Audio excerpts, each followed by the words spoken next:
Oke, assalamualaikum warahmatullahi wabarakatuh. Berjumpa dengan gua di sini, Dadang Rahmat di Dadang RA Channel.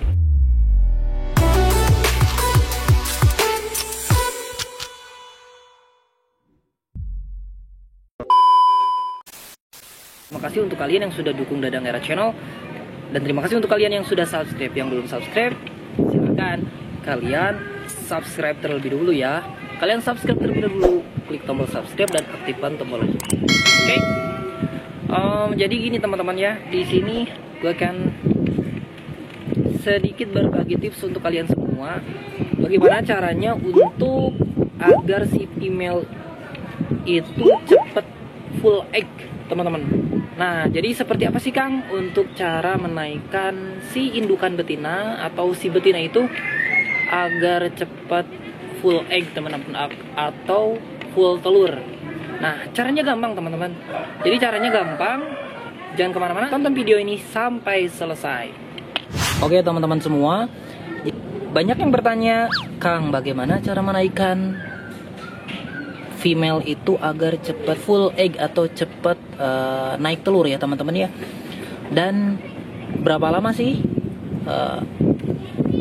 cupang betina itu dari dibreed sampai dibreed kembali? Oke, di sini akan gue bahas untuk kalian semua. Ada beberapa faktor yang mempengaruhi agar si female itu cepat naik telur. Salah satunya adalah tempat. Faktor teman adalah tempat, teman-teman. Jadi agar si female itu lebih cepat naik telur itu, kalian harus menempatkan si female di wadah yang lebih besar. Di sini gua pakai ember ukuran kurang lebih 20 literan ya teman-teman ya. Ember seperti ini. Intinya semakin besar media atau tempat yang digunakan untuk penempatan si female tersebut, semakin cepat si female naik telur. Nah, gua akan perlihatkan ke kalian bagaimana indukan cupang betina yang gua punya ini, dia full egg ya teman-teman ya. Oh, ini airnya agak pekat nih.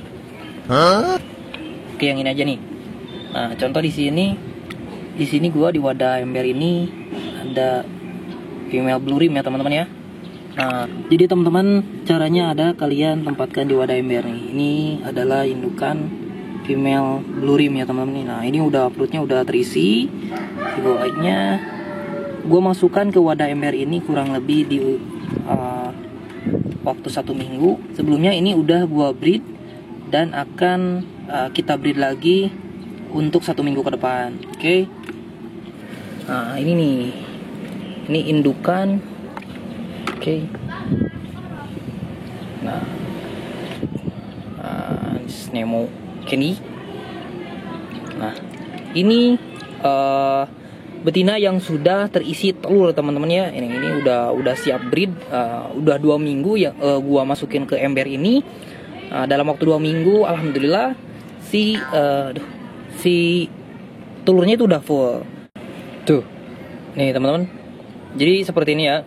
Jadi si betina atau female yang udah full telur, si telurnya itu udah terisi telur. Jadi perbedaan antara telur dan kotoran ya teman-teman itu. Nah, telur ini warnanya itu putih-putih nih teman-teman. Jadi putih, ada bening lah, putih bening lah. Gua masukkan ke dalam wadah ini kurang lebih sekitar 2 minggu teman-teman. Nah, nanti kita akan breed lagi. Kita akan breed. Jadi ini udah siap. Nah. Oke, di sini ada koi galaksi. Nah, ini belum full tapi udah mulai full. Baru seminggu kita masukkan ke dalam wadah ember ini ya teman-teman.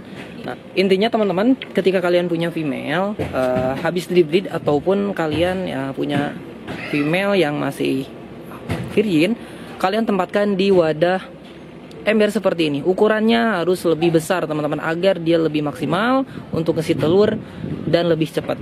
Tapi memang ada yang bertanya juga, Kang, kalau misalkan wadah di soliter itu gimana sih Kang? Apakah dia cepat?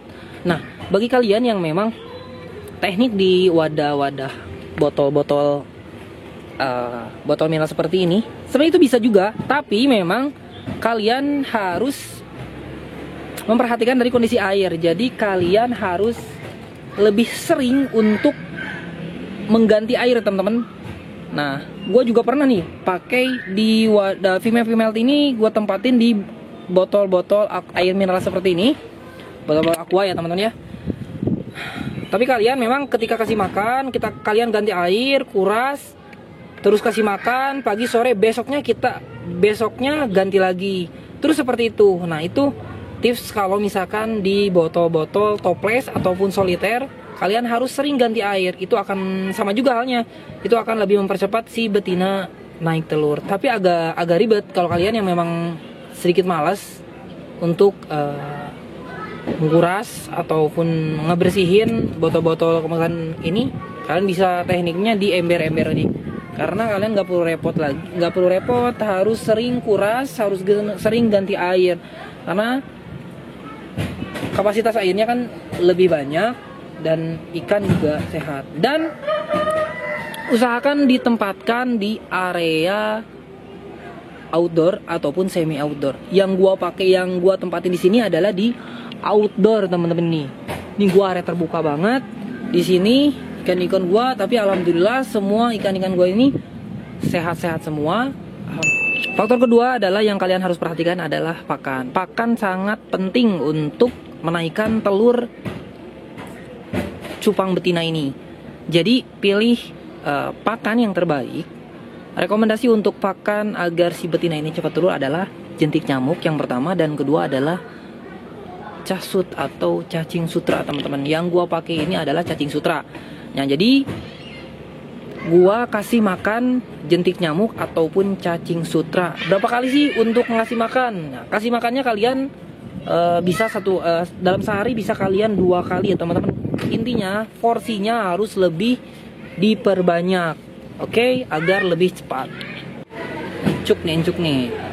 Jadi jentik nyamuk ini sangat bagus untuk merangsang si betina agar cepat full eggs, karena dia mengandung vitamin yang sangat tinggi, teman-teman.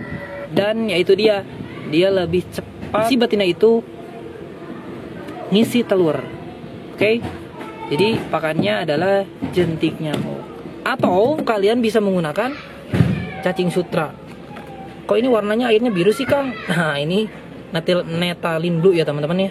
Nah, setiap kali gua kasih makan rawatan ikan cupang, gua pakai netalin blue ya teman-teman ya. Obat biru ini bleach ya teman-teman ya. Gua pakai bleach. Kenapa sih harus pakai ini? Agar pakan cacing sutra ataupun jentik nyamuk ini dia steril, teman-teman ya. Usahakan kalian sebelum kasih makan, kalian masukin ke wadah seperti ini, kalian kasih obat biru.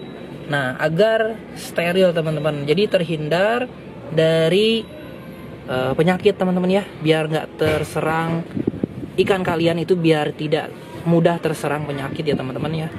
Nah, ini nih, baru kalian kasih makan. Jika kalian di outdoor, kalian tempatkan tanaman air ini. Nah, tanaman air ini juga berfungsi untuk menetralisir intensitas sinar matahari yang masuk ke dalam air, teman-teman. Jadi sebagai pelindung dari sinar matahari, ini juga ikan bisa berteduh.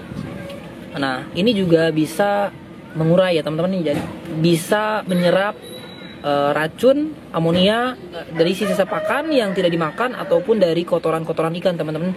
Fungsi dari tanaman air ini sangat bagus, teman-teman ya. Kalian pakai tanaman air bisa. Ini jenis yang gua pakai ini apu-apu ya teman-teman. Bisa juga kalian pakai Amazon Frog Feed. Bisa juga kalian pakai eceng gondok. Apapun itulah jenisnya yang tersedia di alam, teman-teman ya. Kalian pakai di media ember ini dengan pakai tanaman air, ikan itu sehat. Insya Allah ikan itu sehat, meskipun kalian jarang ganti air, teman-teman. Sangat berperan penting ya teman-teman ya, fungsi tanaman air untuk ikan cupang. Nah, di sana juga sama. Sini wadah-wadah ini ember-ember ini ya, liter ini nih.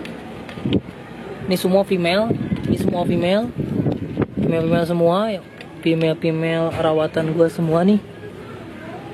Nah ini masih virgin nih, masih proses sama nih. Ini jenis koi galaxy juga nih teman-teman ya. Nah nih agak ngeblur nih. Nah avatar nih, avatar pertama adalah tempatkan kalian di wadah yang besar, di ember-ember seperti ini, bisa lebih besar juga, dari faktor pakan juga, dari air, rawatan air juga, dan tanaman air teman-teman ya. Oke, itu mungkin ya teman-teman ya. Oke, itu aja yang gua share di video kali ini. Semoga video ini bisa bermanfaat untuk kalian semua. Sebelum akhir video ini, jangan lupa untuk kalian subscribe ya, subscribe Dadang Era Channel. Jangan lupa untuk follow Instagram Arohma Betavis. Nantikan video selanjutnya. Assalamualaikum warahmatullahi wabarakatuh.